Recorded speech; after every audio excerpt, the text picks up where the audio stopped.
प्राचीन समय में शिलाद नाम के महर्षि थे जो बड़े तपस्वी थे और उन्होंने आजीवन ब्रह्मचर्य अपनाने का संकल्प लिया हुआ था। लेकिन कुछ समय बीतने के बाद महर्षि शिलाद को इस बात का एहसास हुआ कि उनके ब्रह्मचर्य के संकल्प की वजह से उनके वंश की समाप्ति हो जाएगी और उनके वंश में कोई भी पितरों का नाम लेने वाला नहीं रहेगा। ऐसे में महर्षि शिलाद ने भगवान इंद्र की कठिन तपस्या कर वरदान में जन्म मृत्यु से मुक्त पुत्र मांगा। इंद्रदेव ने ऋषि को बताया कि वो वरदान को देने में अक्षम है और आपको भगवान शिव जी की तपस्या करनी चाहिए, क्योंकि जन्म मृत्यु से मुक्त होने का वरदान देने का अधिकार उन्हें ही प्राप्त है। इसके बाद ऋषि शिलाद ने कठिन परिश्रम करके भगवान शिव को प्रसन्न कर लिया। भगवान शिव की महिमा से ऋषि शिलाद को पुत्र प्राप्त हुआ जिसका नाम नंदी रखा गया। लेकिन ऋषि शिलाद को कुछ समय बाद पता चला कि उनके बालक की आयु बेहद कम है। तब शिलाद ऋषि ने नंदी को भगवान शिव की तपस्या में लीन होने की बात कही। इसके बाद बालक नंदी लगातार भगवान भोलेनाथ की तपस्या करने लग गया।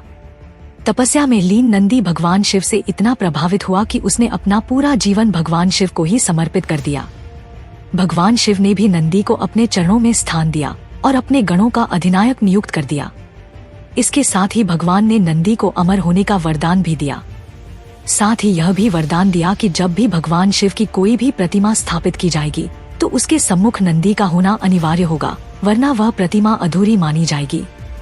अब ध्यान देंगे तो पाएंगे कि भगवान शिव के मंदिर में शिव प्रतिमा के सम्मुख बैठे नंदी महाराज की दोनों आंखें निरंतर भगवान शिव की प्रतिमा पर लगी रहती हैं। कहा जाता है कि नंदी के नैनों में भगवान शिव बसते हैं। वहीं नंदी के दोनों सींगों को विवेक और बुद्धि का आधार माना गया है। इसलिए कहा जाता है कि बुद्धि का इस्तेमाल विवेक से करना आवश्यक है।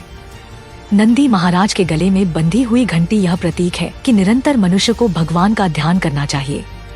सबसे महत्वपूर्ण, नंदी जी की कृपा बगैर शिव दर्शन असंभव है, क्योंकि नंदी जी को ही शिवलोक का द्वारपाल स्वयं भगवान शिव जी द्वारा नियुक्त किया गया है।